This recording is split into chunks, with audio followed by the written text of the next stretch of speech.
유한타증권 가보겠습니다. 박진희 부장 연결할게요. 안녕하세요. 네, 안녕하세요. 네, 오늘 올라서 참 다행인데요. 어떻게 보고 계셨어요? 네, 말씀하신 대로 진짜 참 다행입니다. 연휴 앞두고서 시장이 좀 반등을 해주고 있습니다. 어제 미국 시장도 좀 반등이 강하게 나왔고요. 또 유가도 급락하면서 일단 좀 기폭제가 되고 있는 것 같습니다. 아직까지 고금리라든지 뭐 달러 강세 이런 부분들이 뭐 완화된 건 아닙니다만은 전체적으로 시장이 다음 주 CPI 발표를 앞두고 어느 정도 좀 바닥권에서 좀 반등하는 모습들이 나타나고 있습니다.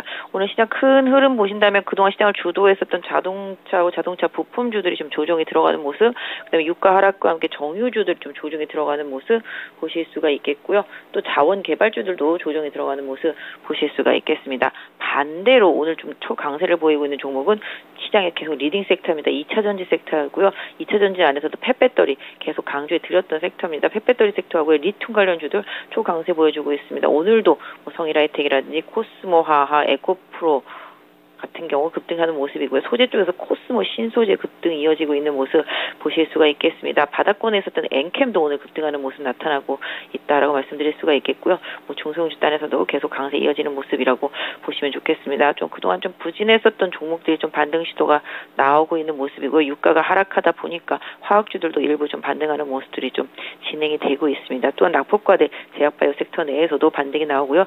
HLB 같은 경우가 호재성 이슈를 좀 터뜨려주면서 해당 섹터주들이 좀 강세도 이어지고 있습니다. 그동안 좀 부진했었던 섹터주들이 오늘 기술적인 반등이 좀 나타난다라는 점이 좀 특징이라고 보시면 좋겠고요. 낙폭과대 섹터 안에서의 순환 반등 좀 이어지는 모습이 기술적으로 좀 나타나고 있다라고 말씀드릴 수가 있겠습니다. 네, 그러면 오늘의 첫 번째 키워드 확인하겠습니다.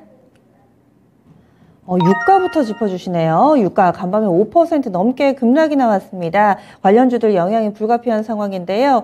유가의 흐름과 그리고 또 관련주들 어떤 대응 전략 필요한지 알려주세요. 네, 지금 러시아 전쟁 발발 이후로 전체적으로 그동안 비철금속이라든지 곡물 가격이라든지 뭐 유가 이런 부분들이 강세를 보여왔었습니다만은 최근에 둔화되는 모습 확실히 보여지고 있습니다. 그동안 급등했었던 해운 운임도 완전 바닥으로 떨어져 있고요. 곡물이라든지 비철금속료들도 다 마찬가지 다 그 이전으로 회귀한 상태. 지금 유가도 어제 급락하면서 전쟁 이전으로 회귀한 상태입니다. 천연가스 가격도 최근에 좀 탄력 떨어지고 있는 모습이죠. 이렇게 본다면 인플레를 자극했던 모든 인플레의 원이 될 수 있는 것들은 다 원이 치료가 되고 있는데 시장은 지금 계속 인플레에 대한 우려감, 그 다음에 경기 침체에 대한 우려감 이런 부분들이 반영이 되고 있습니다. 일단 경기 침체 우려감이 인플레의 가장 큰 대항마라고 볼 수 있겠는데요. 그러다 보니까 수요 감소에 대한 우려감으로 유가가 빠지고 있습니다.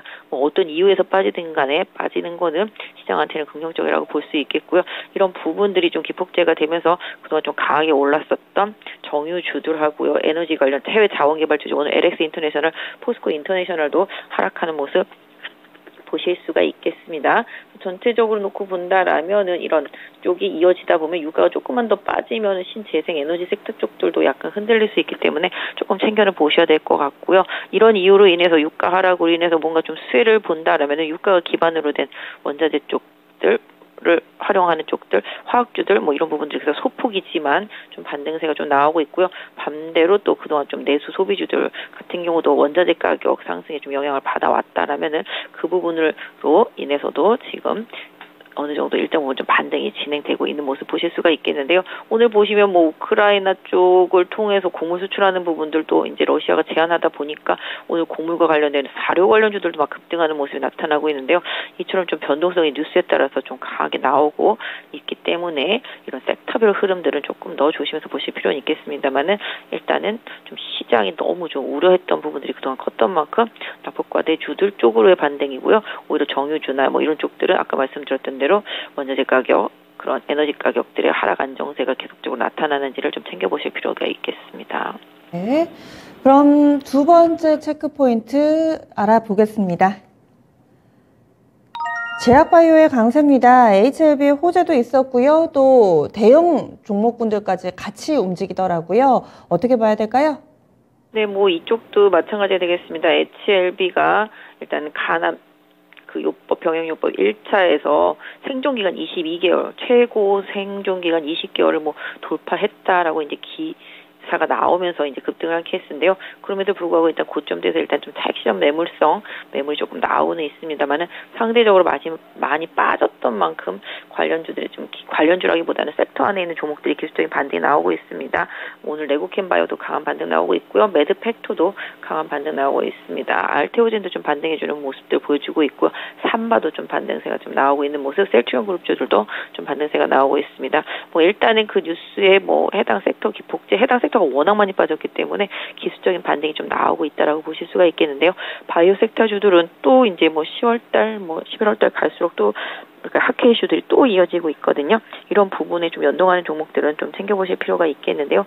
전반적으로 가격 메리트를 기반으로 한 그래도 임상에서의 기대치가 있는 기업들로 좀 국한시켜서 좀 뭐랄까 좁혀나가는 전략이 좀 맞지 않나 싶습니다. 네, 이번에 마지막 키워드입니다. 꾸준히 강세 움직임을 나타내고 점점 더 강해지고 점점 더 많아지는 종목군, 페베터리, 그리고 또 리튬이라는 키워드 가진 종목군들도 지속적으로 나타나던데요.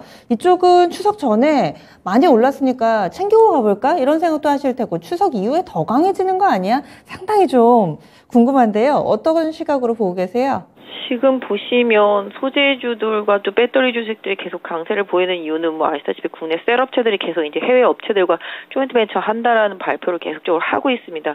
그러다 보면 이제 캐파가 계속 늘어날 것에 대한 기대치, 캐파가 늘어나면 당연히 소재 많이 들어가겠죠. 그 기대치가 나올 때마다 계속 소재주들이 움직이고 있습니다. 뭐 그거 늘어나면 늘어날수록 또 폐배터리 활용도는 더 올라간다라고 보기 때문에 최근에 에코프로, 성일하이텍, 코스모 화학, 뭐 세비켄 같은 경우가 계속 리딩을 했고 후발로 뭐 ENDD도 이제 쫓아가고 있고요. 어제 그제부터 웰크론 한텍이라든지 뭐 이런 리튬 관련주들도 최근에 좀 강세를 보이고 미래 나노텍도 마찬가지가 되겠습니다. 그래서 이 소재와 관련된 종목들이 계속 확산이 되고 있습니다. 좀 상대적으로 보시면은 이제 양극재 쪽에서는 이제 에코프로하고 LNF가 좀 약했었는데 오늘은 좀 반등을 하고 있습니다만은 상대적으로 뭐 좀 약간 스몰캡 스타일의 소재주들 뭔가 좀 첨가제들 이런 식으로 배터리에 있어서 뭔가 좀 중요한 역할을 하는 것들에 대해서 관련주들이 올라가는데 오늘 보시면 조강 페인트인가요? 그쪽도 뭔가 하겠다고 그러면서 급등을 하고 있습니다. 사실은 이제 너도나도 화학회사들이라든지 뭐 이런 쪽들은 다 하려고 할 거고요. 그걸 해야지만 또 주가가 올라갈 수 있기 때문에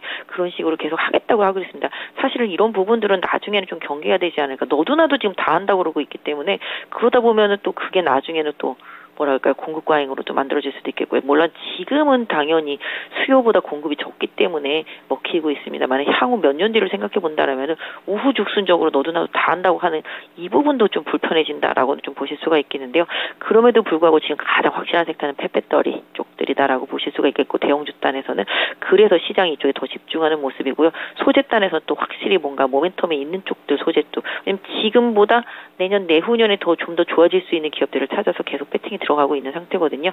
그러니까 섹터 안에서 그때도 1등 가면 2등, 3등, 4등 그리고 스토리의 확산 이런 부분들을 항상 말씀드리고 있습니다만은 그런 확산에 맞춰서 지금 종목들이 움직이고 있기 때문에 후발로 붙을 수 있는 종목들을 좀 트레이딩하는 전략은 계속적으로 좀 유효할 것 같고요. 다만 매매하시면서 좀 주도주가 죽는지 이런 부분들을 좀 챙겨보시면 좋겠는데요. 아직까지는 이쪽이 가장 강력한 테마의 섹터고요. 가장 확실한 모멘텀을 가지고 있는 섹터라는 점을 염두에 두실 필요가 있겠습니다. 그래서 후발로 올라오는 종목들을 조금 더 세밀하게 잘 찾아보는 노력은 당분간 유효하다고 보겠습니다. 네, 알겠습니다. 그러면 오늘의 오프닝 픽 어떻게 잡으셨어요? 네, 오늘 어렵습니다. 지금 또 오늘 아침부터 반등했는데 이거를 사가지고 연휴를 넘길 것이냐, 뭐 이런 의문점이 들죠. 개인적으로는 다음 주 화요일날 CPI는 분명히 좀 좋게 나올 거라고 보고 있기 때문에 상대적으로 좀 낙폭과대한 종목들, 뭐 기술적인 반등을 노리는 저점 매수 트레이딩은 좀 유효하다라고 보겠습니다. 그래서 낙폭과대 주들 하고요. 그다음에 주도주에 아까 말씀드렸던 대로 좀 틈새를 노리는 저가 매수는 좀 유효하겠다라고 말씀드릴 수 있을 것 같습니다. 그래서 전반적으로 시장에서 종목별 가격 메리트를 좀 반영시켜서 계속 보던 종목들에 있어서 좀 트레이딩 전략을 쓰시고요. 유가가 하락하고요. 원자재 가격이 하락하는 데 있어서 영향을 받는, 그러니까 반대적인 급부를 받는 종목들하고요. 또 그걸 정으로 이렇게 반영을 시켜서 주가가 하락하는 종목들을 좀 구분해서 좀 보시되 주도주였던 종목들이 어느 정도 좀 지지선에서 지지선이 잘 유지가 되는지 여부를 좀 보시고 향후에 그 종목들은 조금 접근하시는 게 좋겠습니다. 그래서 전체적으로 지금은 일정 부분 가격 메리트에 반응하는 기술적 트레이딩과 시장의 주도 섹터 안에서의 후발주들을 계속 트레이딩하는 전략을 좀 드릴 수 있을 것 같습니다. 알겠습니다. 즐거운 한가위 되세요. 고맙습니다. 네, 감사합니다. 네, 유한타증권의 박진희 부장이었습니다.